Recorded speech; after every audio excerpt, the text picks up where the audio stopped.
Hi YouTube, how are you all? Today is Thursday the 4th of January. It's 2018. My name's Jan Silver and I've been video logging my journey throughout bariatric surgery, which I had a little over 10 months ago, or just about 10 months ago. I've got quite a lot to get through today, so yeah, I'll just crack on and get on with it. Saw my doctor yesterday about my blood sugars, my blood sugar levels, and let me just turn off the dishwasher. That beep will annoy me. Yeah, so I saw my doctor yesterday, a very interesting chat. I spent nearly half an hour with her in her surgery, showing her the chart that I had, explaining about my bariatric surgery and my low blood sugars over Christmas period, and that Harry had put the sensor in. So it was really interesting. She admitted she didn't know anything about it. She doesn't actually, she's not a bariatric specialist. So, and obviously had very few patients that have gone through bariatric surgery. So she Googled what she could see and agreed that I needed to see an endocrinologist to do some further testing and see how it is. What she did give me straight away though was one of these, which is, I'm very, very aware of what these are. Harry, being type 1 diabetic, uses them all the time, and I will just show you quickly. It's a little package you see here, and you have your blood tester kit, your finger pricker, and you have to manually put one of these in. I'll do it on camera so you can see how it doesn't hurt. You pull this up, put it in your finger, click like that. I'll do that in a minute, but just showing you there's a tiny needle in there which goes into your finger. You squeeze some blood, and yeah. And in here I'm going to take out one of the little blood tester kits like this, which I pop into this way round, I think Harry said. Pop that into there, which turns it on, and now that's waiting for some blood. So I will prick my finger. It doesn't hurt, and you just kind of draw some blood. I hope nobody's needle phobic here while I'm being so graphic, but you need just the tiniest amount of blood to then feed it onto here, which soaks it up, and then it'll do a blood sugar, and it will tell me what my blood sugars are. 5.1, perfect right now. So that's all good. So the doctors advised me to basically use this, especially before I go on a long drive, to make sure that I'm not going to drop in blood sugars. And like I said to you yesterday, I've actually been feeling pretty good lately. I haven't had a massive low, but clearly from the sensor you can see that I did have a lot of lows, and especially during the nighttime. So that's where the concern is, but I'm not concerned. So the outcome from the doctors was exactly as I expected. And I must just write that down actually. I'm going to keep a little log as well of when I've done it. Not that I need to do that today, I was just showing you basically what the doctor's given me. So yeah, she was really good about it, and just said, you know, if you're going to go on a long drive, make sure you check your blood sugars, always have sugar with you. And I kind of said to her, I'm a bariatric patient, sugar's not really good for me. So where my husband as a type 1 diabetic would cure his sugar lows with a glucose tablet, I think that might be too much for my small stomach to take. So she did advise take 6 grapes wherever I go. So, and I know a couple of other people will have a boiled sweet, and that's enough to just bring them up. Yeah, but I think anybody who's been through bariatric surgery understands that, you know, you are scared of having a dumping. So anything has raw sugars in it, you just kind of go, I shouldn't be having that. So it anyway. That's where I am with the doctors today. And I did just want to say, you know, positively speaking about myself, I kind of woke up this morning. I'm going to a funeral today of a lady that I volunteer for Sue Ryder. So I've befriended her over a year and a half ago, and these people are generally at the end of their life, they get offered a volunteer like myself if they would like somebody to have a cup of tea with, to go shopping with, anything at all to relieve the family of a little bit of respite, an hour or two a week. So I've been seeing this lady for a year and a half, so probably longer than most. She just was an amazing person, and yeah, it's the downside to my job really, is that obviously they're all going to die because they're at the end of their life already when they're offered our service. But I was asked by her daughter to wear bright colours, hence the pink top today. And I kind of woke up this morning wondering what I was going to wear. And I just had this light bulb moment of looking in my wardrobe and liking everything that's in there. The clothes that I've bought since losing this weight, or been given to by Lisa, I absolutely love. And this is the first time in my entire life that I can honestly say the clothes in my wardrobe are stuff that I like, stuff that I love, and that I have a choice.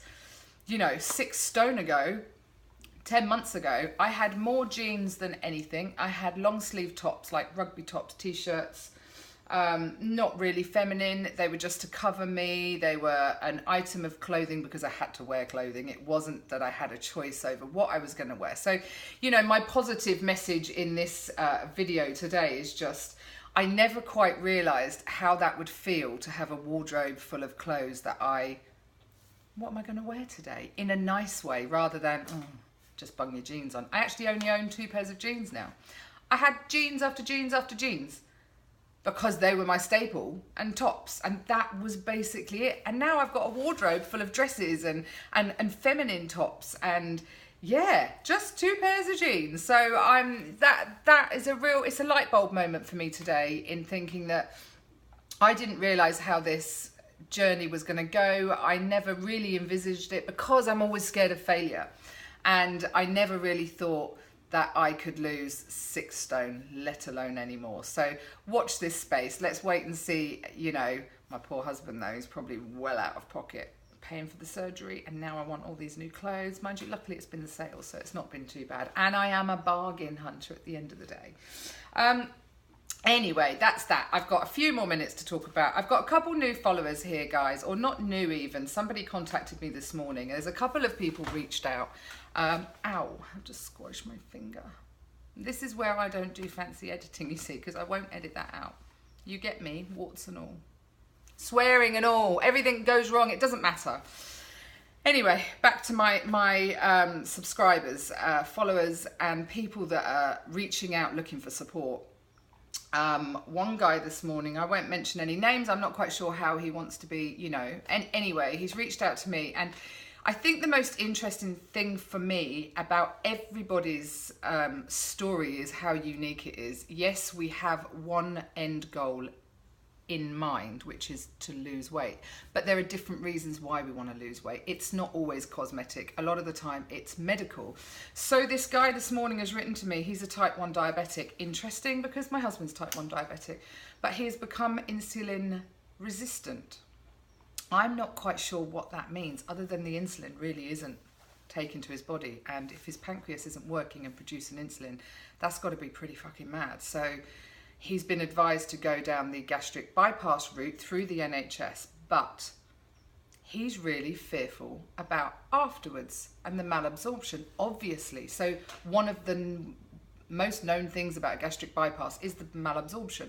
We're not going to get the vitamins and the minerals that we need. I have my other friend Rachel, as you know, who was on medication prior to surgery, that since surgery the medication didn't work anymore. So that's really freaking scary, guys, you know. And I'm sorry that I can't answer more of your questions, you know, the person who emailed me this morning, because medically I'm not trained in that area, and I'm not trained in any area medically. I can just about do first aid, that's probably it. But I find it really interesting, and I think that even though the gastric bypass or bariatric surgery for us with the bypass has got over 40 years worth of research and statistics, and you know, there's still a lot that's not known, right? There's still an awful lot. I think it's becoming more and more widely known.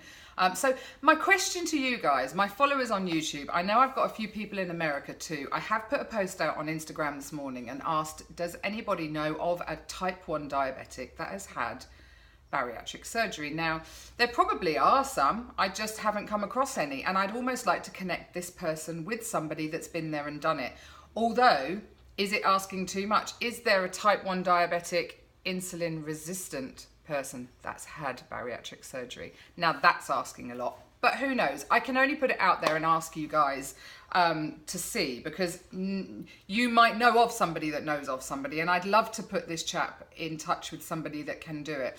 Although, thank you for getting in touch with me and John yesterday. You know, I will try and support you guys as much as I've gained support through this community. And it's not just my YouTube. Obviously, the Instagram is the bigger one for me. There are Facebook groups.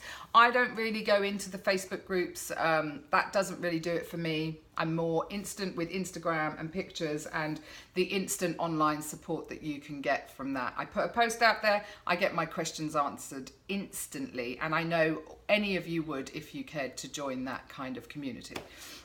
But we are there, and the weight loss community is huge, it's worldwide, and it's 24/7 in that respect. So I'm really glad you've reached out, the two guys that have just reached out the last couple of days.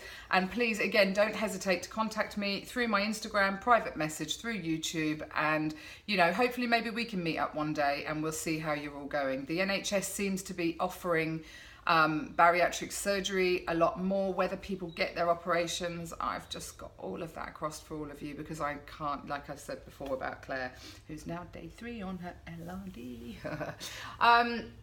Dawn's in Barcelona, living it up, lucky thing. We're here with the shitty weather.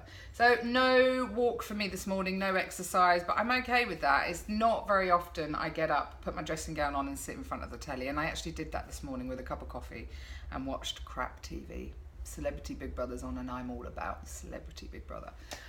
So yes, guys, that's me today. I just wanted to report to you about my doctor's appointment, say hi to my new followers, welcome and thank you very much. Your comments and everything mean an awful lot, so keep them coming. If you haven't already, please click like and subscribe, and I will chat to you again hopefully tomorrow. I know a lot of people don't end up carrying on with their YouTubes. I was really happy to see Raz of London back to doing a YouTube the other day. She's a bariatric surgery patient who's a little bit behind me time wise, and just do it amazing and fantastic. And your video was so positive, Raz. I loved it. So I've now got a frog in my throat, and I'm going to love you and leave you all. Have a wonderful day. I hope today is really kind to you and you're all healthy, happy and well. Speak again tomorrow. Bye.